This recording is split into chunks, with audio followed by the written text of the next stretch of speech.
শুধু ছেলে নয়, ছেলে মেয়ে উভয়ের ক্ষেত্রে আপনাদেরকে একটা নাসিহা করে যাই যে আপনারা যদি মনে করেন দিনদার মেয়ে পাত্রী হিসেবে নিবেন, আপনারা যদি মনে করেন দিনদার ছেলে পাত্র হিসেবে নিবেন, তাহলে আপনাদের জন্য নাসিহা হচ্ছে মাদ্রাসার ছাত্রী হিসেবে, বোরখা হিসেবে, পর্দা হিসেবে কখনোই দিনদার বাছাই করবেন না।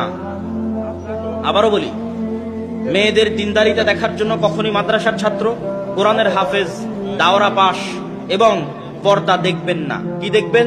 মেয়েদের দিনদারিতা দেখার জন্য মেয়ের মাকে দেখবেন, মেয়ের খালাকে দেখবেন, মেয়ের ফুফুকে দেখবেন। মেয়ের মা, খালা, ফুফু যদি নরম আচরণ, ভদ্র ব্যবহার, শালীনতার মধ্যে থাকে, সংসার টিকে আছে, তাদের নামে কোনো দুর্নাম নাই, তাহলে মেয়ে জেনারেল লাইনেও হলেও দিনদারিতা।